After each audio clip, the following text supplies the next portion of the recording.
महागठबंधन है वो कदम उठाता हुआ नजर आता है। लेकिन इस बीच बड़ी बातें हम अपने दर्शकों को एक एक करके बताएंगे कि बिहार में और क्या स्थिति है। बिहार से पशुपति पारस को लेकर इस वक्त की सबसे बड़ी खबर हम बता रहे हैं आपको।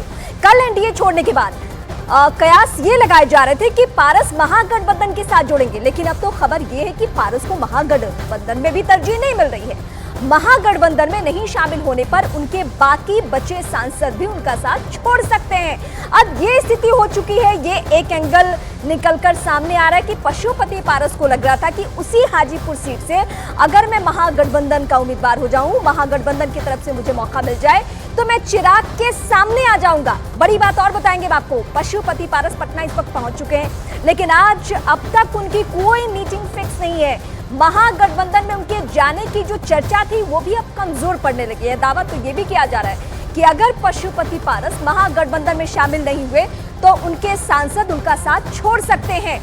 हालांकि ये स्थिति पहले से ही है। चिराग पासवान के पास इनके पार्टी के कई नेता, जिसमें वो चेहरे भी हैं जिन्होंने पार्टी तोड़ने में बड़ी भूमिका निभाई, वो सब चिराग पासवान के पास इसलिए पहुंच रहे थे क्योंकि उन्हें टिकट चाहिए। लेकिन चिराग ने दो टूक कह दिया, जिसने गद्दारी की मेरे साथ मैं उसे मौका नहीं दूंगा, ताकि कार्यकर्ताओं में एक अच्छा मैसेज जाए। और अब नए सियासी सीन में पशुपति पारस अपनी ही पार्टी में अकेले नजर आ रहे हैं। क्यों ऐसा हो रहा है, एक एक करके बताएंगे।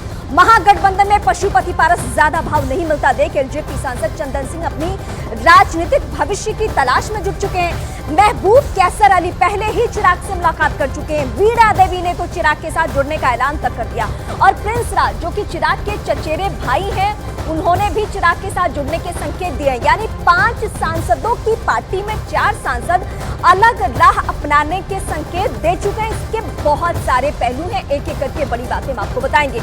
अब वो पशुपति पारस जो स्थिति उनकी ये थी कि पार्टी तोड़ने में सबसे बड़ी भूमिका मास्टरमाइंड, लेकिन आज की तारीख में अकेले पड़ गए। मैं सीधे अपने सहयोगी चंद्रमोहन का रुख करती हूँ। चंद्रमोहन, दो बातें मुझे इस वक्त आपसे समझनी है। लोग उनका साथ छोड़े, ये कोई नई बात नहीं है। राजनीति में जिसको जिधर भविष्य दिखता है उधर वो रास्ता अपनाता है। लेकिन महागठबंधन में भी अगर तरजीह पशुपति पारस को नहीं मिलना, इसके ये संकेत है क्या कि इंटरनली बात की है चिराग पासवान ने तेजस्वी से, क्योंकि हाजीपुर से लड़ने का मन बना रहे थे, तो चिराग अपने लिए भी तो रास्ते तैयार करेंगे। और तेजस्वी वो चेहरा है, इन दोनों नेताओं ने एक दूसरे के खिलाफ कभी खुलकर बोला नहीं है, एक दूसरे पर आरोप नहीं लगाए हैं। देखिए, इस बात से इनकार भी नहीं किया जा सकता है कि चिराग पासवान और तेजस्वी यादव से बात नहीं हुई होगी, लेकिन अभी जो राजनीतिक परिदृश्य दिख रहा है उसमें साफ तौर पर यह दिख रहा है कि पशुपति पारस अब कमजोर हो चुके हैं। और यही वजह है कि जो उनके साथ सांसद मौजूद थे, चाहे वो चंदन सिंह की बात करें या फिर अन्य सांसदों की बात करें, धीरे धीरे पशुपति पारस का अब वो साथ छोड़ते जा रहे हैं। या तो वो चिराग पासवान की ओर मूव करने की कोशिश कर रहे हैं या फिर कहीं अन्य दलों में, किसी दूसरे दलों में अपनी भविष्य तलाश रहे हैं। और यही वजह है कि आज जो मीटिंग होने वाला था पशुपति पारस का, वो रद्द कर दिया गया है। रद्द नहीं कर दिया गया है, बल्कि चिराग ने दो टूक कहा है, जिसने गद्दारी की पार्टी में उसको नहीं लूंगा, कार्यकर्ताओं को मैसेज दिया। ये 5 नेता जो छोड़ रहे हैं, क्या उनको भाव मिलने जा रहा है एलजेपी की तरफ से?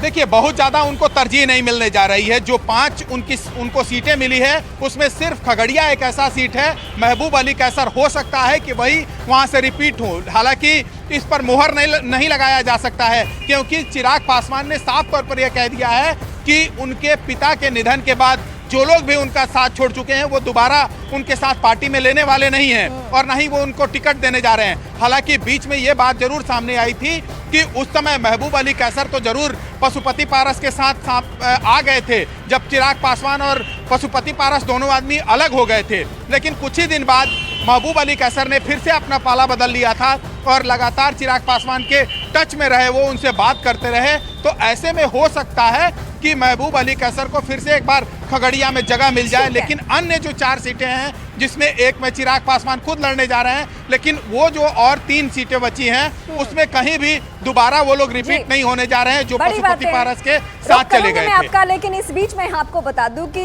जिस मौसम वैज्ञानिक की ये पार्टी है, उनके पार्टी में कई मौसम वैज्ञानिक बनने की कोशिश कर रहे हैं। होगा क्या, इंतजार कीजिए। आरजेडी के से जुड़ी हुई जो खबरें वो भी हम आपको बताएंगे। आरजेडी नेता और लालू प्रसाद यादव के बेटे तेज प्रताप यादव ने एक दिन पहले पशुपति पारस के महागठबंधन में आने के संकेत दे दिए थे। तेज प्रताप ने यह कहा कि वो आएंगे तो उनका स्वागत है, उनके साथ अन्याय तो हुआ है। तो एनडीए में तो ना इंसाफी होती ही है। अच्छा किया उन्होंने छोड़ दिया, उनको बहुत पहले ही छोड़ देना चाहिए था पारस जी को। अब अच्छा किया उन्होंने छोड़ दिया, तो बहुत अच्छा डिसीजन है। आप लोग की तरफ आएंगे तो सर वेलकम करेंगे? एकदम वेलकम करेंगे हम तो सबसे पहले वेलकम करेंगे उनका। इसका पॉजिटिव असर होगा इंडिया पर? पॉजिटिव असर होगा अगर आएंगे? पॉजिटिव असर हो रहा है क्या तैयारी है सर 40 सीट क्योंकि पे? भाजपा खत्म है 25 में। मेरा भविष्यवाणी है 25 में भाजपा खत्म। बोल रहे थे कि हम एनडीए का सिपाही है, तो इस माने एक सिपाही अगर है तो सिपाही को जो आदेश होता है पालन करना चाहिए, लेकिन उसके बाद वो मंत्रिमंडल से इस्तीफा दे दिए हैं, तो इसका मतलब है कि सच्चा एनडीए के वो सिपाही नहीं है। अगर होते तो ऐसा नहीं करते। बिहार की इस वक्त बात करेंगे। बिहार में इस वक्त का जो सियासी सीन बनता दिख रहा है वो कैसा है, अब जरा उस पर नजर डालते हैं। बहुत दिलचस्प है ये। पशुपति पारस की सियासी पिक्चर का सीन अब तक क्लियर नहीं हुआ है कि वो जाएंगे कहां, वो महागठबंधन में जाएंगे या नहीं, महागठबंधन में उन्हें लिया जाएगा या नहीं, ये अब तक क्लियर नहीं है। दूसरे खिलाड़ी कौन है? उपेंद्र कुशवाहा है दूसरे खिलाड़ी, उनको लेकर भी सस्पेंस बना हुआ है, जिनकी एनडीए में नाराजगी दूर हो चुकी है। एनडीए में उन्हें सिर्फ 1 सीट मिली है और जिसके बाद कहा यह जा रहा है कि वो अब भी एनडीए में ही रहेंगे। उन्होंने कहा कि मेरी नाराजगी है नहीं, आज उम्मीदवार तय हो जाएगा। वो खुद लड़ने वाले हैं काराकाट सीट से, आज फाइनल होगा सीट बंटवारा। अब इसके अलावा पशुपति पारस पर भी हम बात करें, महागठबंधन में जाएंगे कि नहीं, और उपेंद्र कुशवाहा ने क्लियर कर दिया है कि हमारी नाराजगी दूर हो गई है। एक एमएलसी पे बात हुई है, ये भी अंदर खाने की खबर है कि एक एमएलसी बोल के मना लिया गया है उपेंद्र कुशवाहा को, अब उनकी नाराजगी दूर है। लेकिन चाचा की हालत बहुत खराब है। सियासी चाचा ने जो तेवर दिखाए थे, अब उनका असर क्या है मौजूदा हालात में, वो हम आपको बता चुके हैं।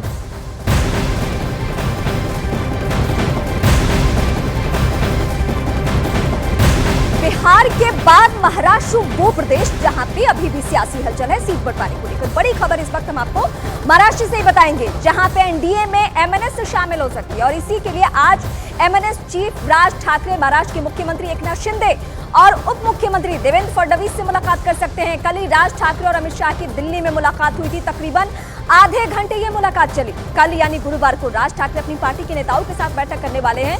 उससे पहले राज ठाकरे आज महायुति में शामिल होने के लिए एकनाथ शिंदे और देवेंद्र फडणवीस से मुलाकात कर सकते हैं। राज ठाकरे को लेकर भी बीजेपी के पास प्लान है और सीटों को लेकर हालांकि बातचीत ऐसी चल रही है कि 1 सीट या 2 सीट मुंबई दक्षिण, और इसके अलावा 2 और सीट को लेकर सस्पेंस है। एक शिरडी की चर्चा हो रही है, एक नासिक की चर्चा हो रही है। कौन सी सीट फाइनल होगी, इसके लिए थोड़ा इंतजार हम सबको करना होगा।